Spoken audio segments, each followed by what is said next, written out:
SMK Negeri 1 Bawen, Bapak Ibu guru dan karyawan yang kami hormati. Terima kasih atas waktunya. Pada kesempatan ini saya akan berbagi sedikit ilmu yang saya dapatkan selama mengikuti pendidikan calon guru penggerak. Yang pertama dari modul 1.1 berkaitan dengan perubahan paradigma. Di situ jelas sekali bahwa filosofi Ki Hajar Dewantara sampai saat ini masih sangat relevan untuk kita terapkan di dunia pendidikan, yaitu ing ngarso sung tulodo, ing madya mangun karso tutwuri handayani. Untuk saat ini yang sangat relevan adalah tutwuri handayani.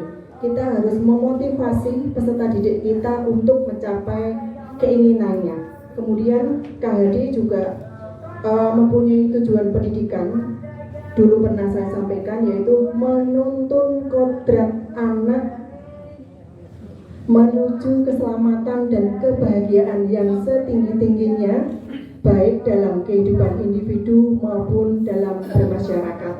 Nah, pada saat ini negara telah mencetuskan untuk menumbuhkan nilai karakter melalui P5, profil pelajar Pancasila, bahwa yang pertama adalah beriman dan bertakwa kepada Tuhan Yang Maha Esa dan berakhlak mulia, gotong royong, berkebinekaan global, mandiri, bernalar kritis, dan kreatif. Bisa dibolak-balik aja Bapak Ibu.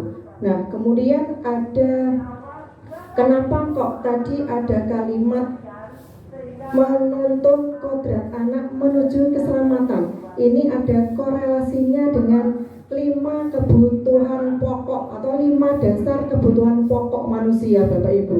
Namanya kebutuhan dasar, artinya harus terpenuhi. Salah satunya adalah survival, bertahan hidup. Untuk bisa bertahan hidup, manusia itu butuh papan, pangan, dan sandang. Kemudian fun, happy, manusia itu juga butuh kesenangan. Kemudian kasih sayang dan rasa diterima. Contoh, saya itu memiliki kebutuhan agar bisa diterima di tengah-tengah panjenengan semua. Itu merupakan kebutuhan dasar manusia. Selanjutnya power, kekuasaan. Jadi manusia itu juga butuh kekuasaan. Dan yang terakhir adalah kebebasan. Manusia juga memiliki kebutuhan dasar kebebasan. Jadi kita diberi kebebasan untuk memilih agama, bertempat tinggal, dan lain sebagainya. Nah, Bapak Ibu yang kami hormati, selain itu guru juga dituntut untuk bisa menyusun visi, khususnya visi sebagai seorang guru, dan nanti dilanjutkan visi sekolah. Nah, apa saja ciri-ciri pembuat visi? Yang pasti, yang pertama itu mempunyai tujuan diantaranya, berorientasi ke masa depan, dan tidak ambigu, mudah dipahami. Itu adalah ciri-ciri membuat visi sebagai seorang guru. Nah, kemudian selain visi juga ada budaya positif yang harus kita pahami sebagai seorang guru. Ada 5 juga budaya positif yang harus kita pahami. Yang pertama adalah disiplin positif. Tadi sudah disebutkan oleh Bapak Kepala Sekolah, tepat sekali.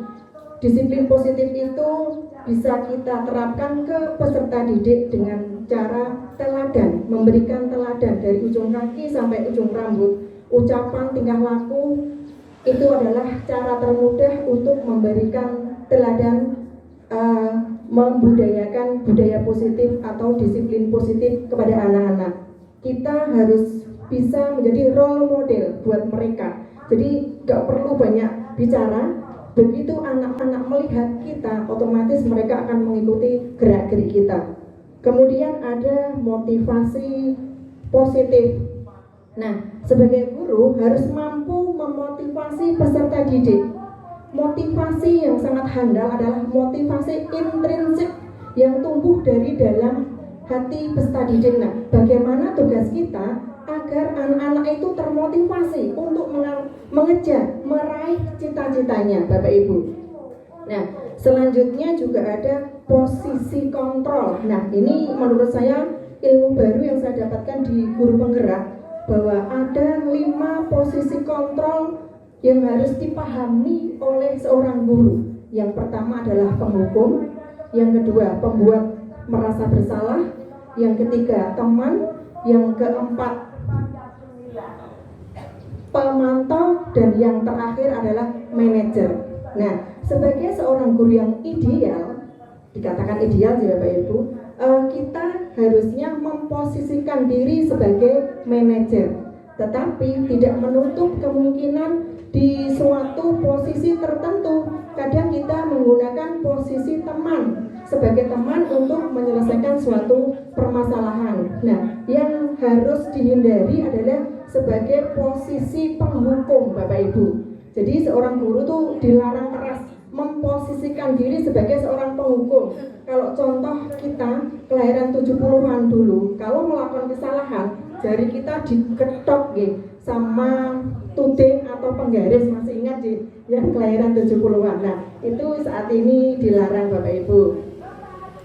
Nah, kemudian masih ada satu lagi Bapak Ibu. Ini juga hal baru yang saya dapatkan, yaitu segitiga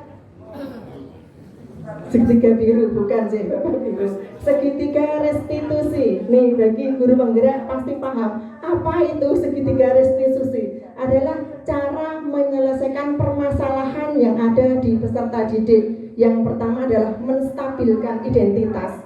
Jadi kita dituntut bisa menstabilkan identitas, membuat anak itu tidak merasa terpojokkan. Jadi ada kalimat-kalimat yang kita utarakan sebelum permasalahan itu diselesaikan. Misalnya Bu Nining pernah melakukan kesalahan yang sama seperti apa yang kamu lakukan. Jadi kalimat-kalimat yang bisa menenangkan. Kemudian yang kedua, validasi tindakan yang salah.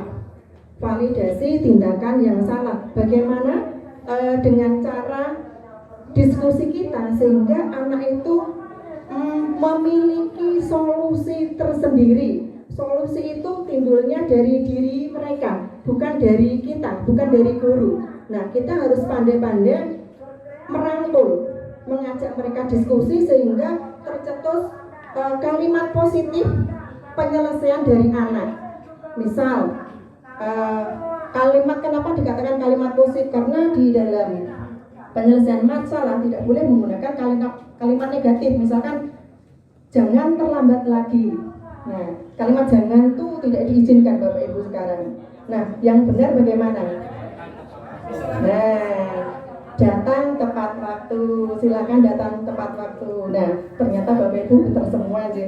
Alhamdulillah. Nah, kemudian yang terakhir adalah menanyakan keyakinan. Keyakinan itu apa Bapak Ibu? Kesepakatan kelas. Jadi sekarang istilahnya keyakinan kelas. Jadi sebelum kita masuk pembelajaran di awal pertama, kita harus membuat kesepakatan kelas antara guru dan peserta didik sehingga dalam pembelajaran kita akan nyaman. Nah, itu Bapak Ibu sedikit ilmu yang saya sampaikan, semoga bermanfaat untuk kita semua dan pastinya nanti akan disempurnakan oleh teman-teman CGP yang lain karena memang ini merupakan tugas kita untuk menyampaikan atau berbagi kepada teman-teman semua. Terima kasih, kurang lebihnya mohon maaf. Sekali lagi terima kasih atas waktunya. Wabillahi taufiq wal hidayah. Wassalamualaikum warahmatullahi wabarakatuh.